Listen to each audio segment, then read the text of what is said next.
Good evening. Welcome to the Rancho Mirage Library and Observatory. My name is Aaron Espinoza, and I'm the Library and Observatory Director. And it is my pleasure to welcome you to our beautiful campus. Thank you. As I was watching everybody kind of walk in, I saw a lot of new faces. So can I get a raise of hands at how many people are here for the first time tonight? That is fantastic. Again, welcome to those of you here for the first time. Tonight, we are excited to bring the Coachella Valley Storytellers project to the Library and Observatory for the first time. How many are attending the first Storyteller project? Wow. Well, that is great to see as well. So, as many of you know, the program is usually charges a nominal ticket fee, but tonight's fee is free to those in attendance, based on the support of the Rancho Mirage Library and Observatory Foundation.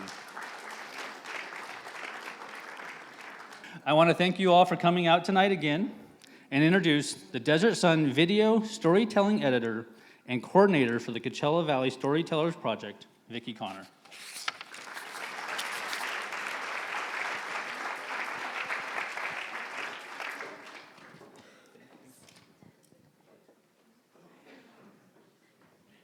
All right. Good evening, Coachella Valley. Thank you so much for joining us for this night of live storytelling.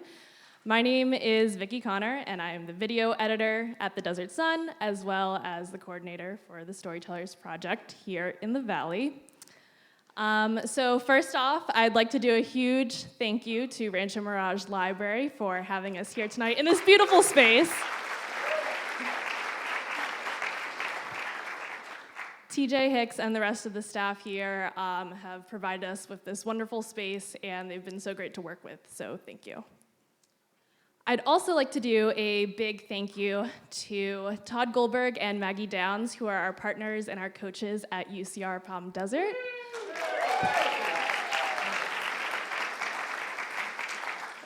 They play a really pivotal role in preparing each and every one of our storytellers to be ready for the stage tonight. So I'd like to invite them up on stage to just say a few words.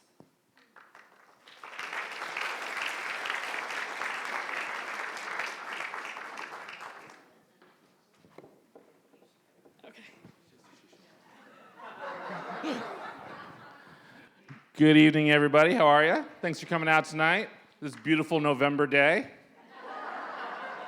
My God. Next year, we're going to do a whole Storytellers event about the year weather stopped in the Coachella Valley. I've never worn a sweater this late in the year. I am thrilled. I was able to wear my boots again this year. I'm like, oh, this is what it feels like to be a Canadian. This is so cool. Thank you so much, everyone, for coming. This is sort of what we consider the end of our season of the show. And we pick back up in just a couple of months, though. But because I work on a school year, I don't think of time in the same way that all of you do, so we're about to go on summer vacation. But I just want to thank our great friends at the Desert Sun. This is always one of our highlights of the year for Maggie and myself, but also for UCR, to see so many members of the community involved in storytelling and arts and culture, things that we have dedicated ourselves to at our campus here in the desert. We've been doing Coachella Valley Storytellers since 1974. No.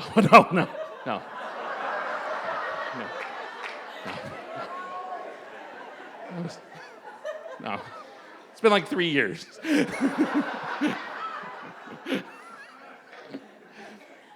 But it is one of our big pleasures. It is also part of our continuing effort at UCR, at UCR-Palm Desert, specifically to provide free or low-cost cultural events so that you can go and be entertained and learn something irrespective of your financial status in the world.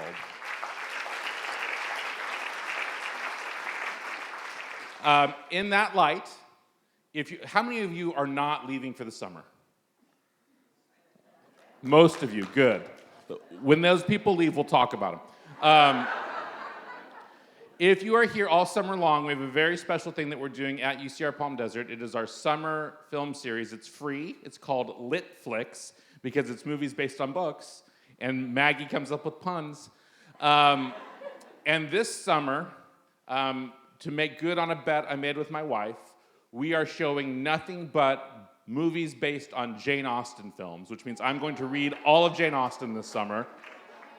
I'm looking to also find myself a nice sort of British man of Colin Firth type quality to become my suitor, which my wife will be interested in as well. July 10th, Sense and Sensibility, 6 p.m. We're going to watch the movie. We're going to talk about the adaptation. We'll probably ride horses, I think. Now I'm going to hand the microphone to Maggie, though she doesn't really have anything to say. I just like to put her on the spot. Well, Todd and I also host a radio show where all we do is this. He just makes fun of me for an hour. So if you'd like to listen to that, it's on Coachella, KCOD, Coachella FM 99.9 at 11 o'clock a.m. on Saturdays. But you can also access it through iTunes. Our show is called Open Book. You can download it anywhere, listen to us anytime you'd like. And Todd's the funny one, and I just kind of nod. We also, which is great radio, when I just nod. That's excellent. And we have amazing guests on our show all the time, like one of our storytellers tonight, Amy Dufresne. We also have Pulitzer Prize winners. We have all sorts of authors and creatives and interesting people, and maybe one of you would be on our show someday. Let's not make promises. Okay. Thank you all so much. Enjoy the show. We turn it back over to Vicky.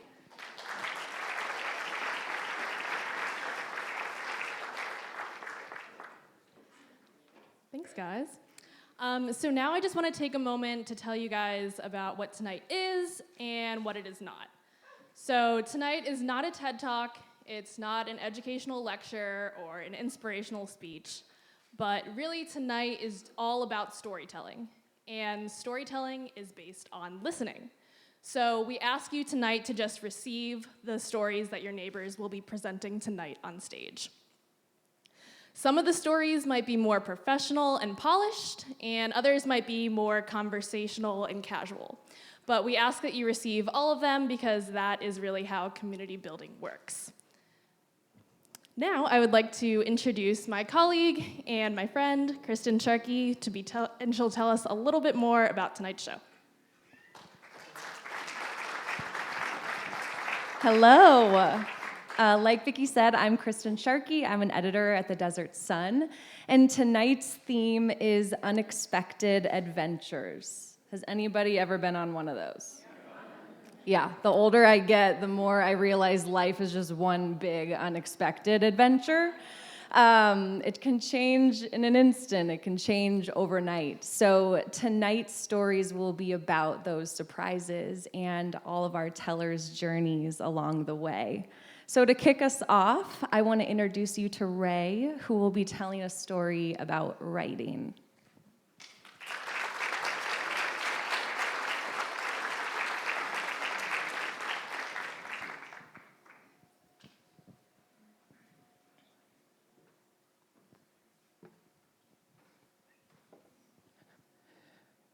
It is early September, and I'm getting ready for the 5th grade.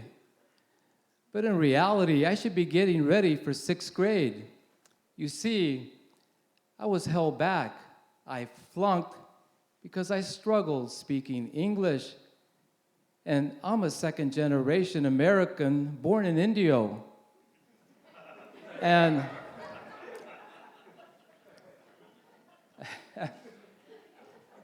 I come from a family of farm workers and storytellers who, through hard work and determination, became landowners and successful farmers. And so they look at me as the next generation, so a lot of pressure is put on me because they expect big things. And as a little kid, I was overwhelmed, but I did make it through junior high and on to high school, where one's level of intelligence is measured by which group you are assigned to. Group 1 for the smartest, Group 4 for the not so smart. I never made it out of Group 4. But I did graduate high school speaking fluent English, and I used that as a springboard to College of the Desert, where I signed up, and I carried a full load. and I almost made it through the school year. But I decided to drop out because I lacked discipline. And so I went and joined the real world. Like, I was searching for jobs, trying to find my place. And I found the perfect spot, working in a packing shed, loading trucks, sorting tomatoes. I had found my niche. I was happy. My mother and father, not so much. They were concerned with my career choices. So a meeting was held, and a family deal was struck, and I became the owner of 70 acres at age 22 in hopes that I would become a rich farmer. But in reality, I was in over my head financially. Oh, it was a nightmare. And the girlfriend that I had, she decided to move on. And I was on the verge of a nervous breakdown. And my inner voice spoke to me. It was a strange voice. I had never heard it before. And it told me, curl up into the fetal position. Slow your breathing down and count sheep, which I did. And I went to a calm place, and when I awoke, I was in a dream, and I'm on stage, and I'm directing actors in a play that I have written using words that were not in my vocabulary. And when I awoke from that dream, it was like, what the heck was that? And so for 2 consecutive nights, I repeated the process and went back on stage in rehearsals with these actors. And when the dreams stopped coming, I was hooked. I couldn't not get these thoughts out of my head. And I came home from work and I opened up the newspaper, and there on page 2, there's a big article, a big write-up. Retiring Yale School of Drama professor Dr. Frederick Thon will be offering a class in playwriting, highly specialized. And I read it over and over because I'm fascinated. And then the voice again speaks to me, and it tells me, you can do this. You can write a play. Sign up. And so I signed up because inside of me there was this energy that was building, trying to break out a new identity, a new direction. And so Monday rolled around, and I walk into class, and around the large table, there's 7 students, and they all have their pencils and papers, and I walked in empty-handed. They're ready, and me, I'm not so sure. So I sit in chair 8, closest to the door, just in case. And behind me is a loud, powerful voice that fills the room. And the voice tells me, he says, welcome to playwriting. I'm Professor Dr. Frederick Thon, and we are going to write plays. We are going to push the envelope. And we are going to create.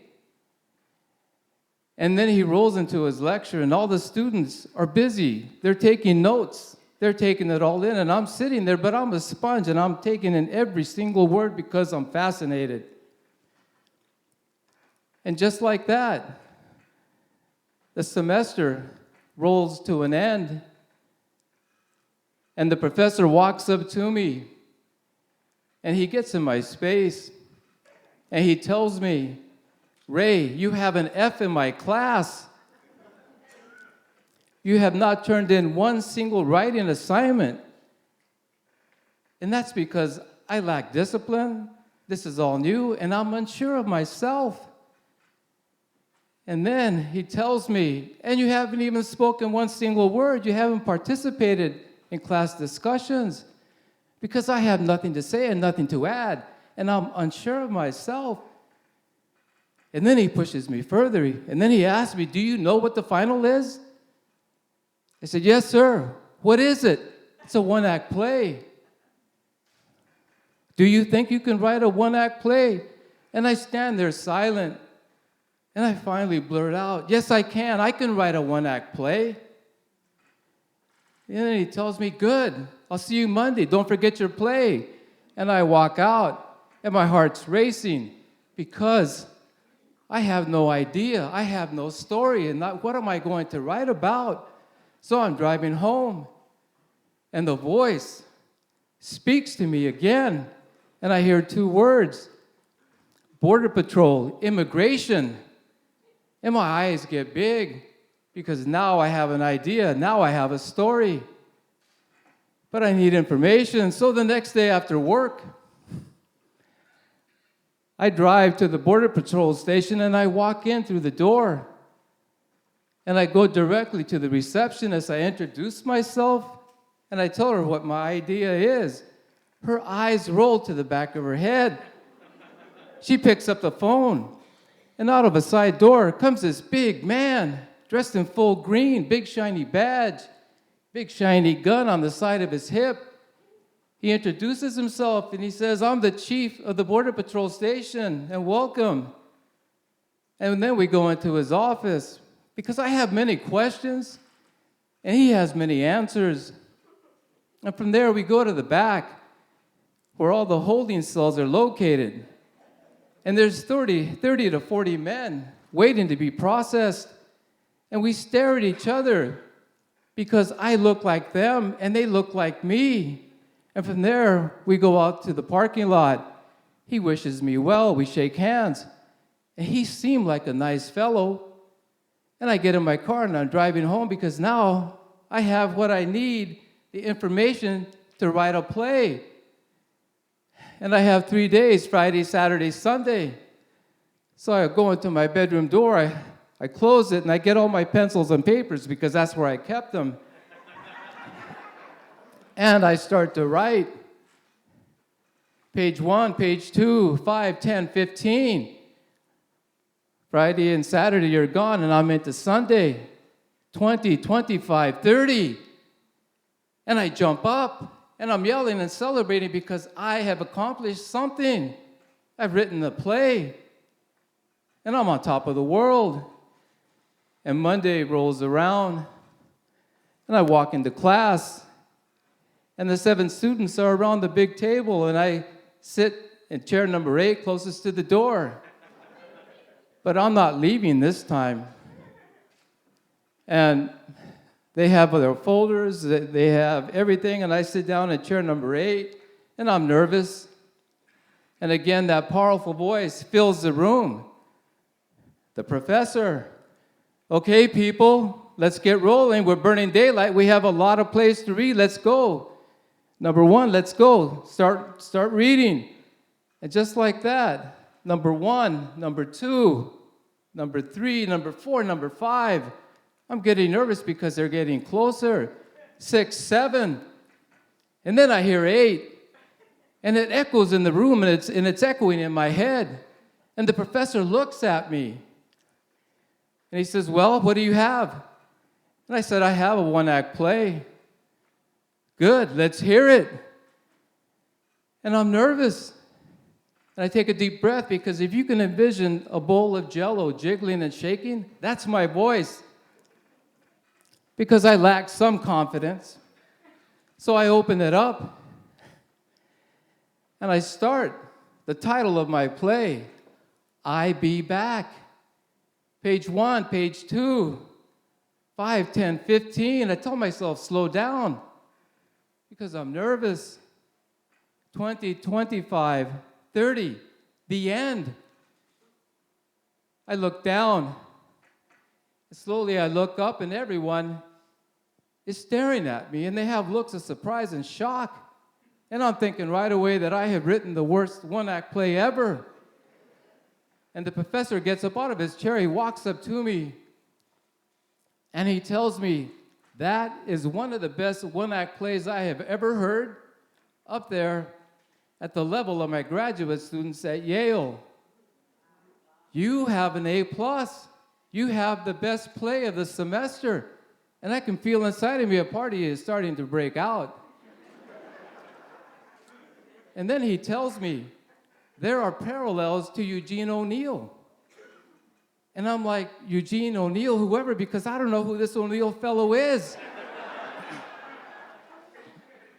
And the class is over, and I'm running to my car, and I'm jumping and yelling, I'm celebrating, and people are looking at me like, are you crazy? No, I was in my moment. And from that moment forward, I studied 3 more semesters with the professor to sharpen my skills. I studied writing at UCLA, at South Coast Repertory in Costa Mesa. And those are moments that I will never forget. And currently, I belong to a poets group called the Word Keepers that we meet every Wednesday here in this beautiful library. And it's headed up by our own poet laureate, Dorothea Bisbos, who shares her gift for words with us in hopes to make us better writers. And 3 months in the class, she labeled me a poet. Another good label. Finally, good labels are coming my way. And since that day, my poetry has taken me to New York, to Manhattan, where I recited poetry at the legendary Poets Cafe, the Nuyorican. And that was really something because it's New York and the crowd is very, very tough. And last year, I was invited to open up for the first Latino United States Poet Laureate, Juan Felipe Herrera, at Rubens Ranch in Thermal, in a benefit for a young child stricken with cancer. And so when I took the stage, and I'm up there and I have my poems, and to the right of the stage is Juan Felipe Herrera, big time hitter, and he's just there standing like this, staring at me. He's not even blinking. I thought that my papers were going to ignite and burn.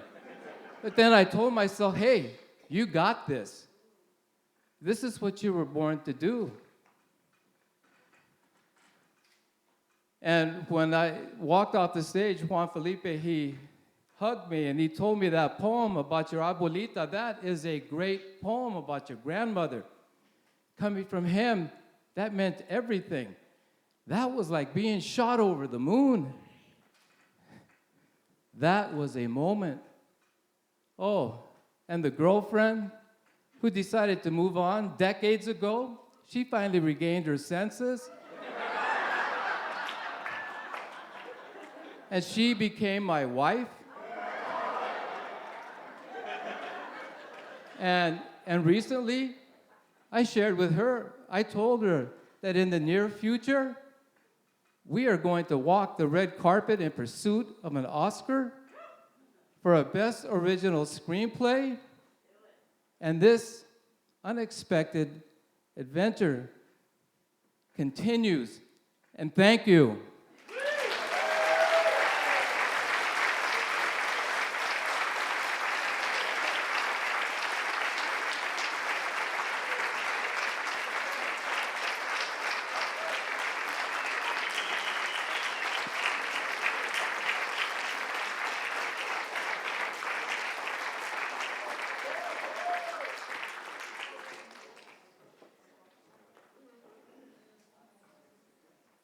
Thank you, Ray, so much for sharing your story with us.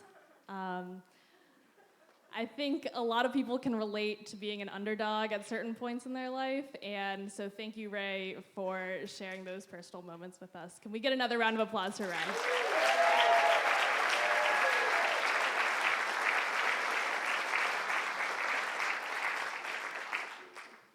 All right, so our next storyteller is Lucy, who will be sharing a story about life with us.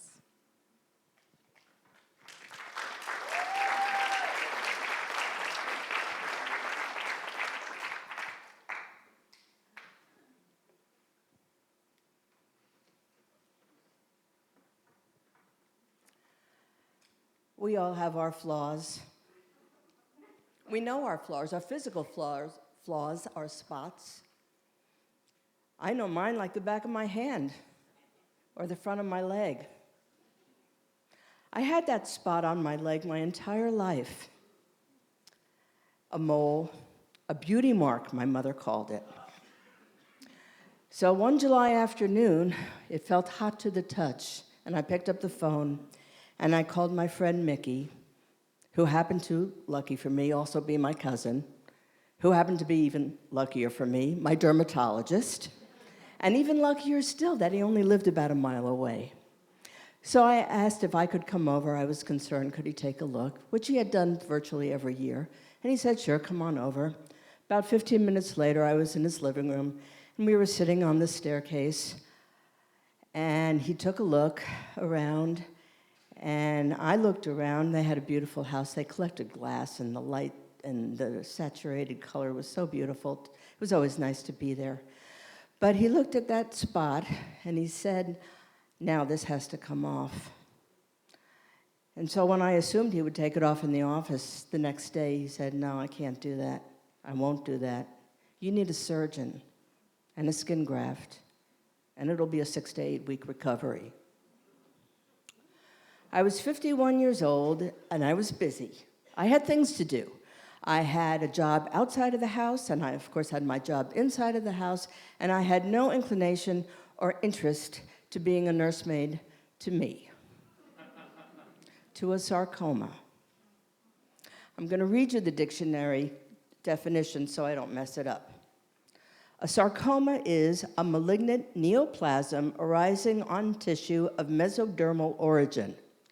Those are a lot of big words for a small spot. It's cancer, a kind of cancer. And cancer is defined as a malignant tumor characterized by potentially unlimited growth, abnormal state marked by tumors, a source of evil. And we all get it. Nobody gets away from this one. If you don't actually get it, then somebody in your family does. A parent, a cousin, a spouse, maybe your next door neighbor or your best friend. But nobody gets away with this one. Even if you're not the carrier, you still deal with it. Cancer is a family affair. 2 days later, I was at the surgeon's office, and he confirmed the diagnosis. I asked if we could schedule it in a couple weeks. We have our suitcases literally packed in the car. It was our 30th anniversary, and we were on our way out of town for a trip. He suggested we schedule the surgery tomorrow.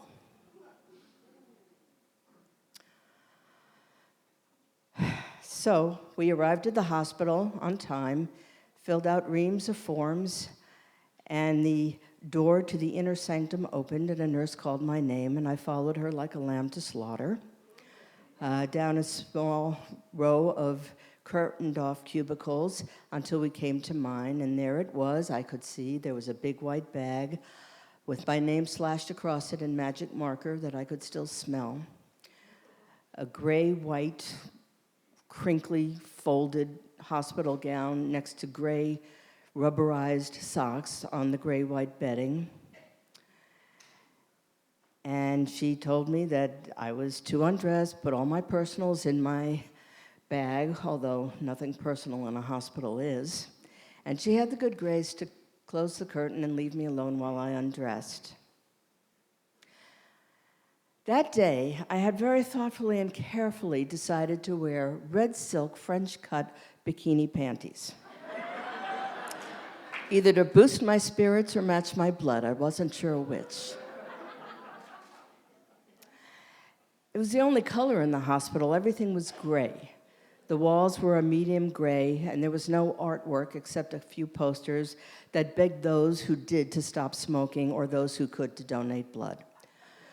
The floor was gray linoleum with darker gray streaks throughout, and even the smell was gray. It was ashy and acidic and a burning in your throat kind of smell. It was cold, and it was icy, and it was austere. And they lie too, those doctors. They really do. They lie a lot. It was a good 6 weeks before I could traverse the floor on crutches and get to the bathroom on time by myself, or be able to stay in the house by myself and fend for myself. My mother died my 7th week of recovery. And to this day, my surgeon doesn't know that I got on a plane and went to her funeral in New York, because how can I not go to my own mother's funeral? United Airlines was very accommodating. They gave me all 3 seats across, and my leg was encased in a hard plastic shell like the kids wear for soccer, those shin guards.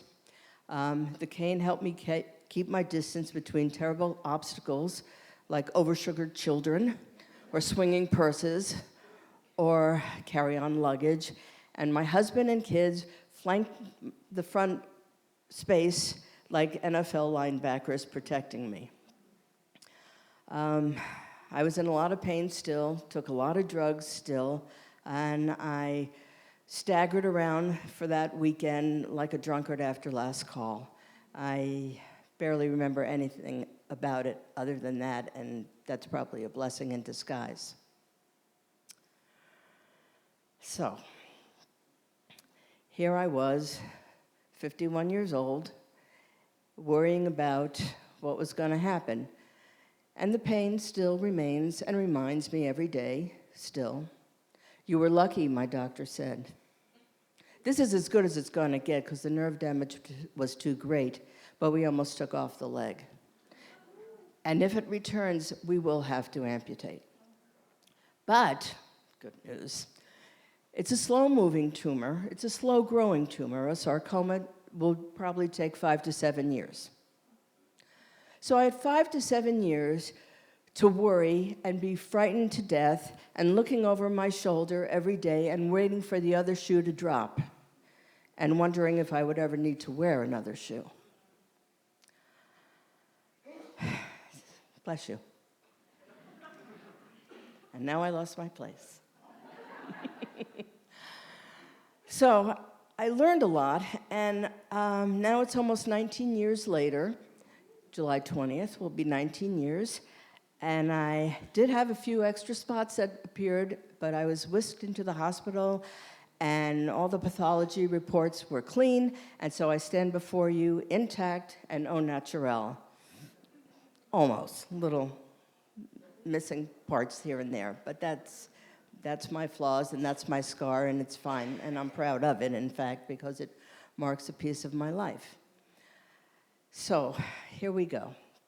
I don't want to lecture, and I don't want to make you feel all warm and fuzzy, but I will tell you that I learned a lot from this experience.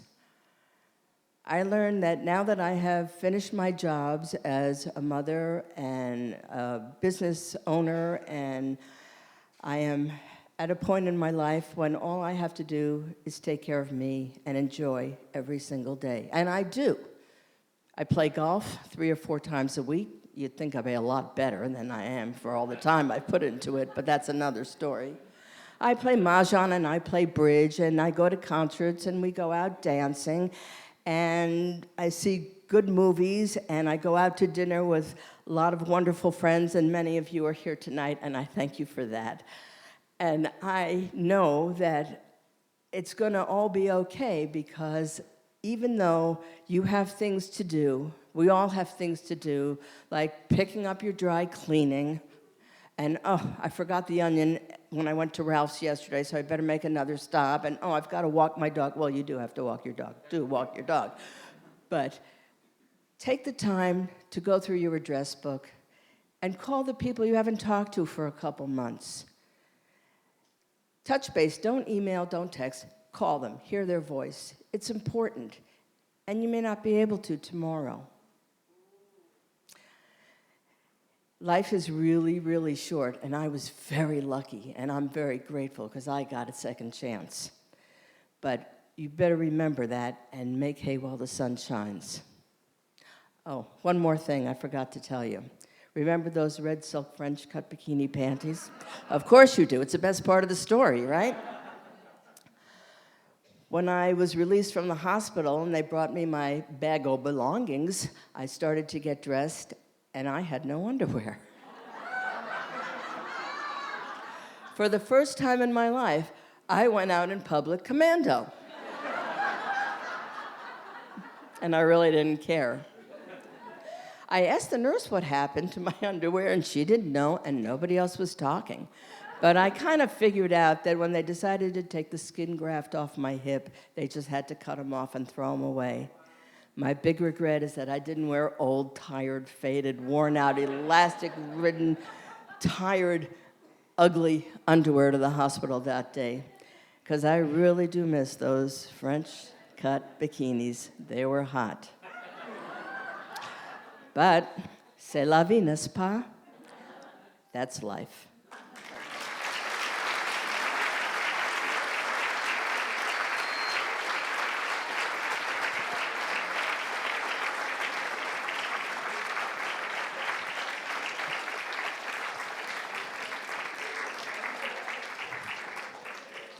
Thank you, Lucy, for sharing your story. God, I so resonate with what you said about cancer touching each of us. And even if we don't have it, it's part of our lives. And I think you're so brave.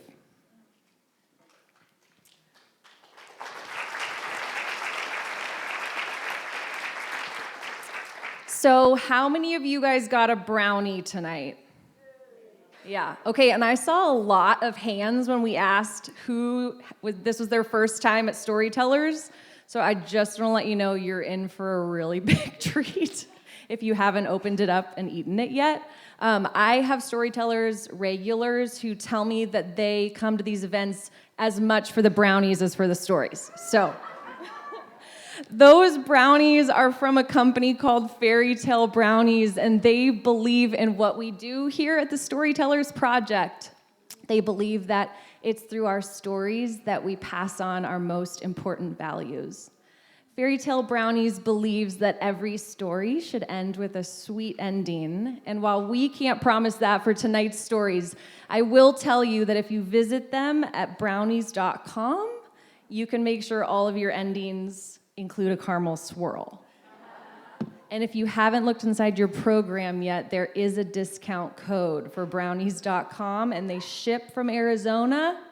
I know from personal experience, and it's just as good as the brownies you're getting tonight.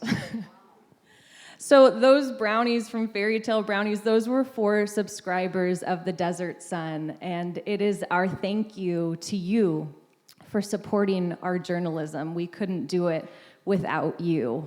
In the last week, we have published a story about the pros and cons of resolutions for the climate crisis at the Salton Sea. On my team, Bruce Fessier published an obituary on Herman Wouk, and it included pieces of an exclusive interview that Herman did with Bruce in 2000. It was one of 3 that he did that year and pretty much over his lifetime. I so believe in the work that I get to be a part of and do at the Desert Sun. And so personally and on behalf of our entire staff, I just want to thank you for being a subscriber and supporting us. And if you're not a subscriber right now, I just want to thank you for coming tonight and allowing us to show you a little bit of ourselves.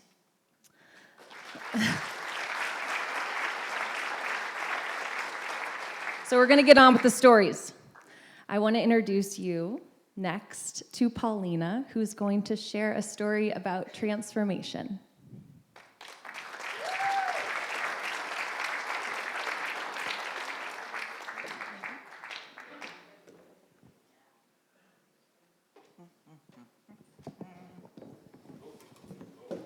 You're not gonna fall today.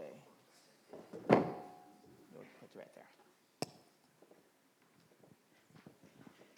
So I remember when I was in school years ago that the teacher would ask you, like, what do you want to be when you grow up? So everybody said certain things, like, I want to be a dancer, I want to be a police officer, I want to be a race car driver, Michael Jackson.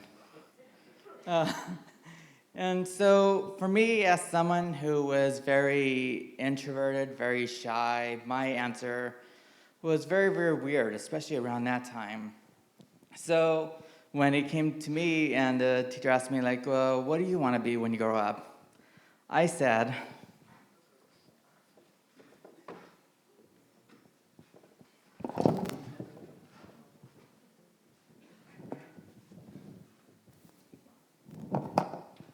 I wanted to be Paul McCartney.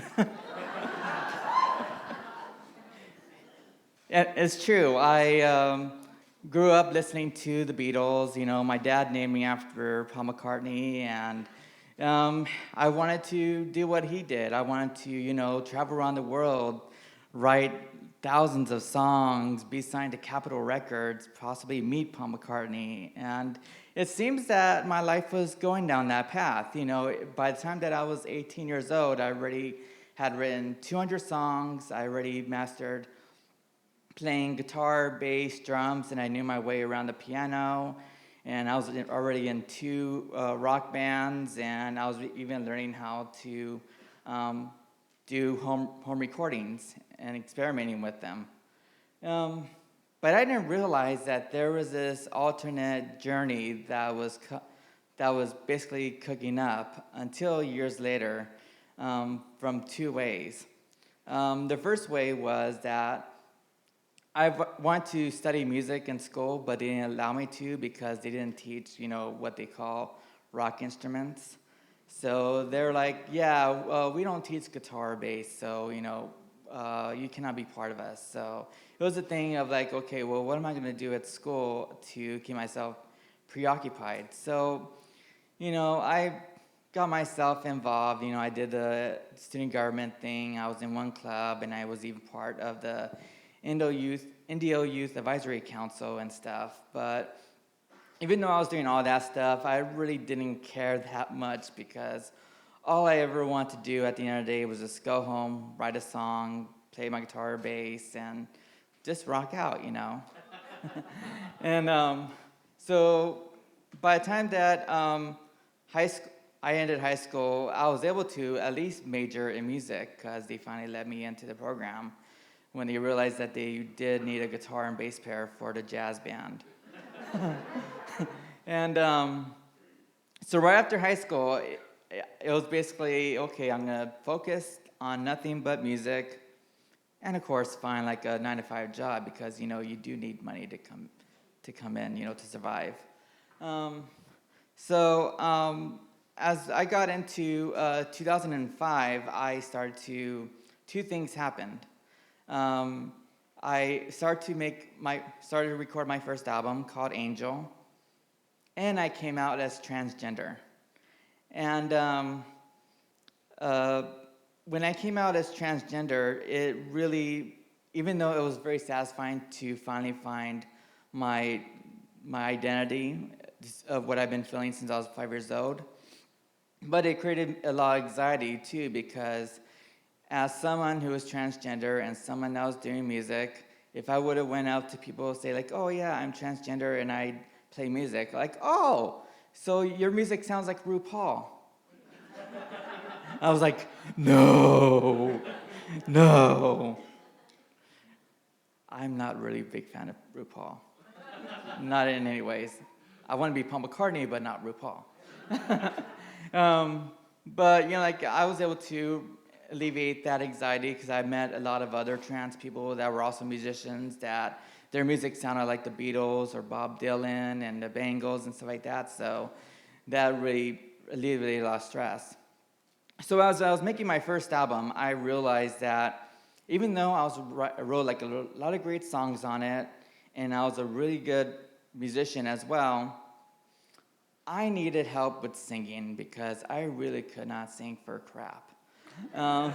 Which is a sad thing for like a lot of songwriters, that's why they have people sing their songs, because even though you could write the words, you cannot really sing the words. So it was a point where I decided to enroll at College of the Desert. I heard they had a really nice vocal program, so I enrolled over there, and so I said to myself, okay, I'm going to do this for a year, learn how to use my voice, and then I was going to get the hell out of there because, all I wanted to do was music. I didn't care about getting a degree or anything, and so I said, I'm going to go in, learn how to sing. I'm not going to get involved in any leadership like I did in school, and I'm not going to make any friends or stuff like that. But that did not happen because I ended up meeting 2 students that were putting together a Gay Theater Alliance at the college, and as someone that was about a couple years out, I didn't really have much of a community to talk to about who I am and what I'm feeling and stuff. So I felt that this would have been like a great opportunity to, talk to others. And so I ended up joining, and it was during that time that I started to see things on my campus that could have been changed, especially for transgender students, because one of the things that could have been changed was the restroom policy, because even though I was at that time not legally female, I still want to use the girls' restrooms. But they said, like, no, you're as long as you're legally still a male, you have to use the guys' restrooms, which was very hard for me. So imagine having to go to school at 9 in the morning and being at school till 9 at night and having to hold it till you got home. Not a very comfortable situation. So I end up looking into student rights and student laws that protect student issues and stuff. And I end up meeting with the board of trustees and a diversity group out there, and finally I was able to make a change to make sure that transgender students use the restrooms that they felt comfortable using. After that, I was approached by our director of student life, and he says, you have to take this to a statewide level. You should look into this organization called Student Senate for California Community Colleges. And so he invited me to go to a student assembly that organization was hosting in LA. And I learned a lot about how to have kind of political power in higher education. So I learned about writing resolutions and presenting my case and how to go about it. So I was invited again the next year to present a resolution that I wrote. And out of 110 community colleges that attended this assembly, 108 voted for my resolution, passing by a huge landslide.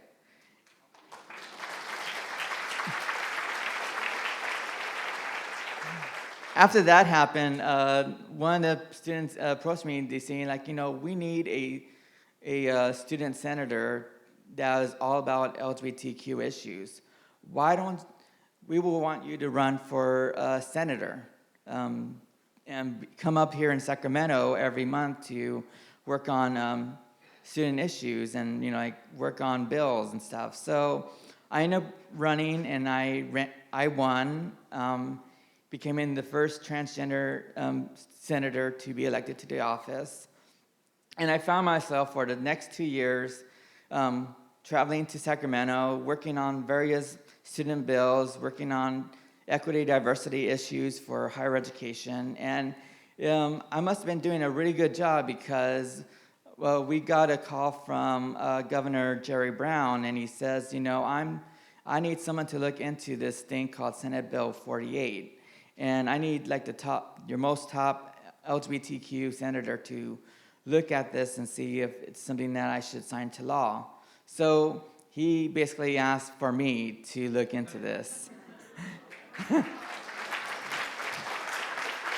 So I got this big old, it's like a 30-page kind of document, and I had to study it for about a week, and then the next week I wrote my recommendation, and then about 2 months later he signed it into law. And I was like, wow, Governor Brown listened to me. That is so amazing. So as our term year ended, me and my other senators, we went out for lunch at In-N-Out, because that's where you go when you're about to be done with your term. You go to In-N-Out for those double burgers, And we got into this whole conversation about overcoming diversity. And my friend Sean says, well, there's only one person here that has really overcome diversity out before any of us. And he said, and that is Paulina. And I was like, what? And he was like, yeah, because look at it. You're a trans woman of color. You're very low in the poverty level, and still, even though you come up here representing your constituents with only a $20 kind of, budget every trip, you still made it out here and created change for your community. So you really overcome diversity, and that makes you an amazing activist for the community. And I was like, I'm an activist? And he was like, yeah, you're an activist. You're here, moving mountains for your community. That's what an activist is.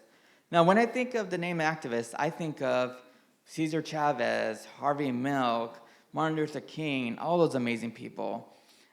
And I'm nowhere near the caliber that they are. They're amazing people. They're people that, like if I would see them on the street, I would go to my knees and say, I'm not worthy. And so right after my work was done, I thought that I was done as well. I said, okay, I'm done with this work. I want to go back into music. But that did not happen because as I was working on my music, I was starting to branch out a little bit more into the community that we have here in Palm Springs. And I met this amazing woman, and she says, you have a lot of leadership potential. Why aren't you not using it to help out our community? I said, well, I want to focus on my music. She's like, no, we need you. We need your voice here in the desert. It's not a service to you if you're not doing this. So she ended up having me meet with an amazing mentor and activist here named George Zander, which I hope everybody of you know who he is. He was this amazing activist that we had here, and he basically was able to implant me into this community and to work on really bringing change out into the desert for the community that we have here. Now today, I'm executive director of my own organization called Trans Community Project. And I'm also involved with many other projects out here in the valley. And even though I didn't become the Paul McCartney that I want to be, I basically rocked for my community in the way that Paul McCartney would. And I had a chance 3 years ago to see Paul McCartney when he played at Desert Trip. But sadly, I was not able to see him because during the first weekend he was playing, I was accepting an award from my friend George Zander, who sadly we had lost due to a hate crime the year before. So when his husband asked me to accept the award on his behalf, I went in attendance. And then the second weekend, I wasn't able to go because I was being honored by Palm Springs Pride. So I may not have a chance to see him, but I hope that someday we'll be able to finally meet. And I hope someday to be able to fully hone into my music, make more music for people to listen to, and to show the true side of me, which is my musical output. Thank you.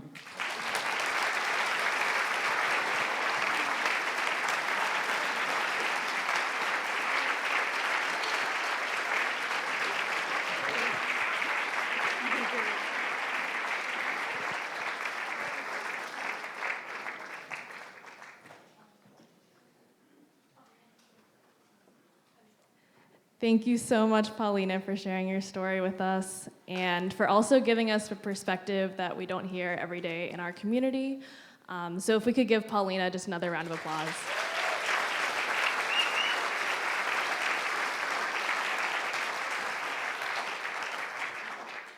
I'd just like to take this time to thank all of our storytellers and all of our coaches here tonight because so many hours of work, time, and effort have gone into all of the stories on stage tonight.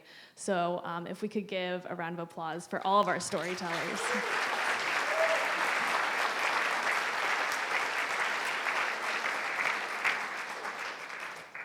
Next up, we have our final storyteller, Amy, who will be telling a story about a road trip.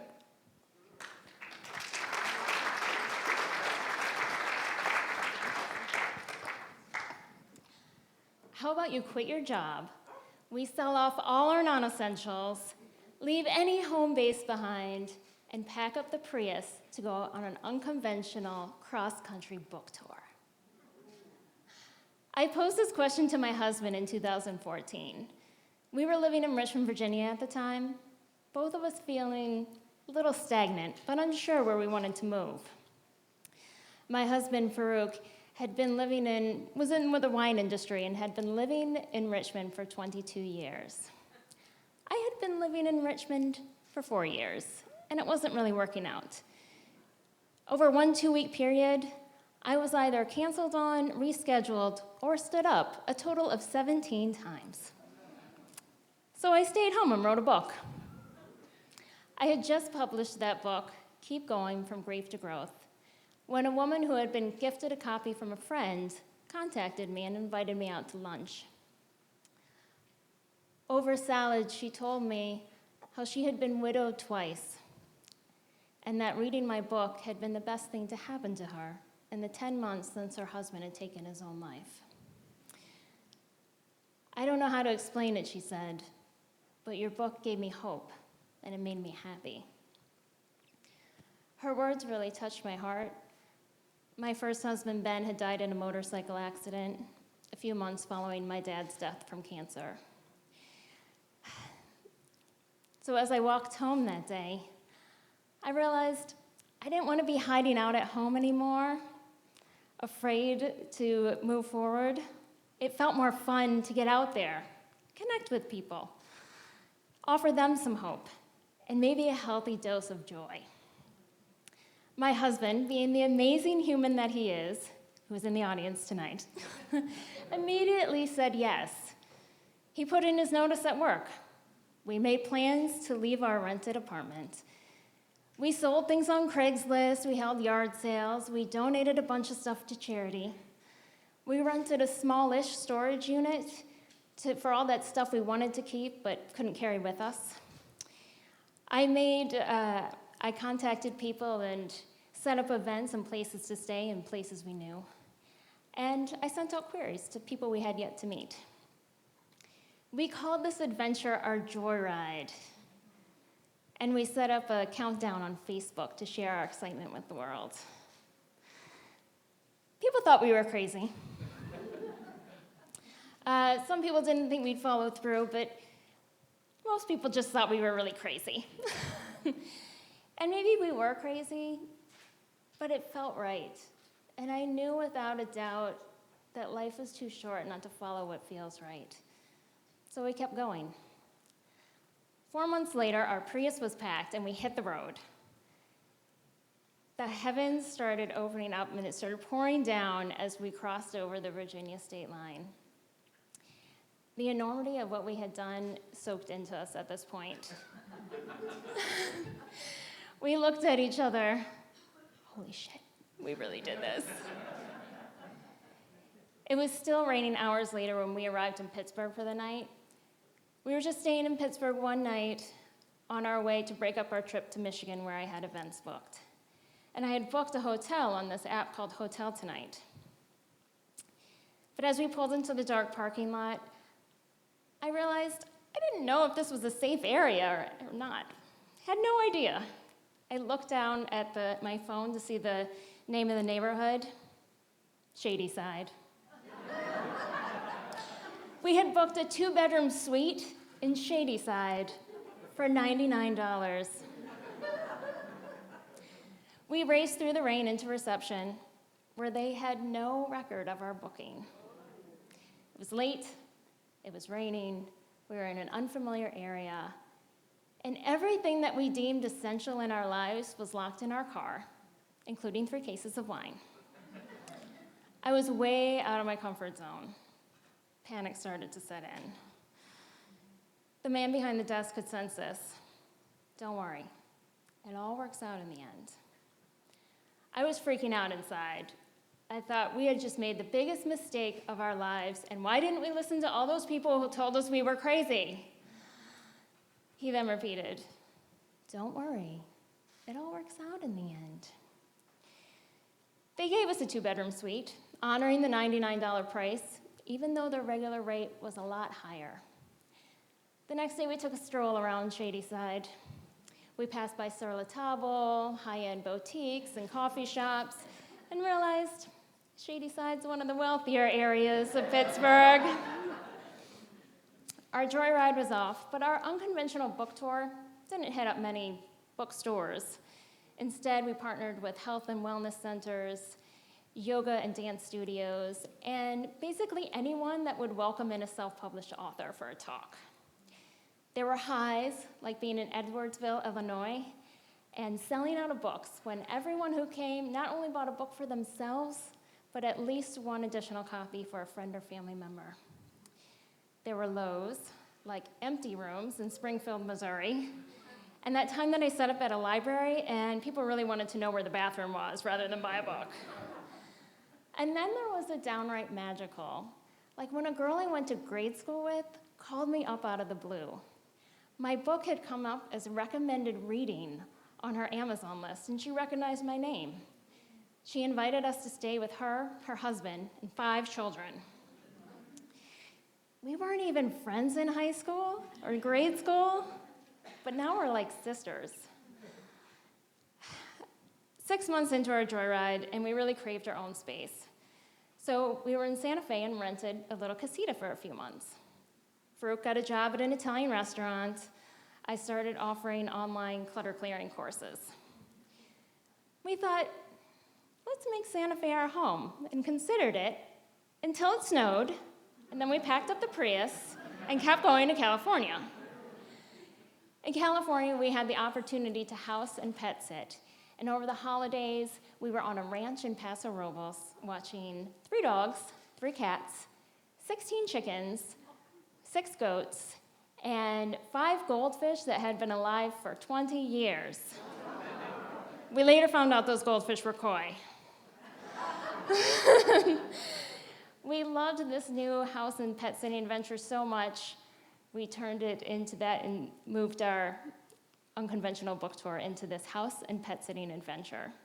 And we crisscrossed the country 3 times over the next 4 years. We saw some really interesting things during that time, like once when we were outside eating cheese sandwiches in Madison, Wisconsin, and the world's naked bike tour just happened to be going by. And then they made a second round. In Lincoln, Nebraska, we encountered a drive-through adult shop. We ate the best breakfast sandwiches ever in a little coffee shop in Frostburg, Maryland. They were so good, we still talk about them now. We made many friends in Milton, Delaware, and saw Randy Rainbow's first ever live show. And in Sacramento, we adopted a second set of parents, who are also in the audience tonight.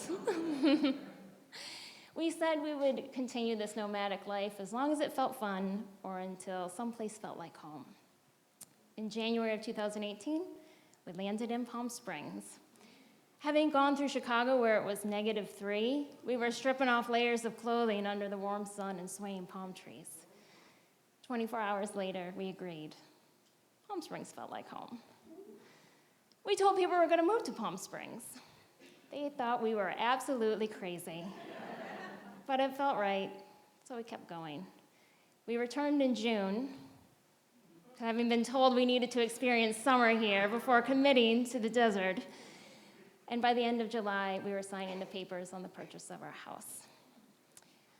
We flew back to Richmond, emptied out our storage unit into a Penske truck, and hitched up the Prius on the back. Over the next 7 days, we crossed through 11 states before reaching home. People always said we lived our life like we were on vacation, so it kind of made sense. We ended our nomadic life in a vacation destination.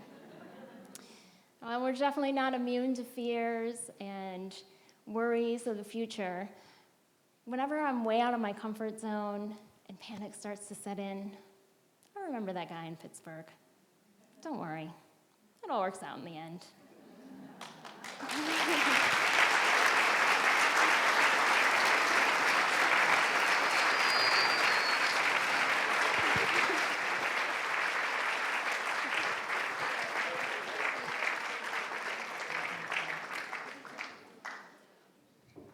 Thank you, Amy, for sharing your story.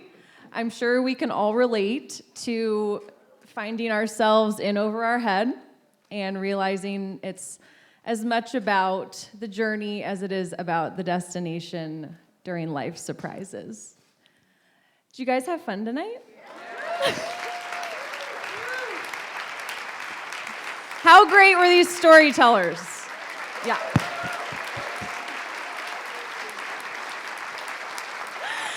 So this project, the Storytellers project, also happens at our sister sites all across the country. So if you would like to stay up to date with the latest from this project, please feel free to follow us on Facebook, Twitter, or Instagram, and all of our account handles are in your programs.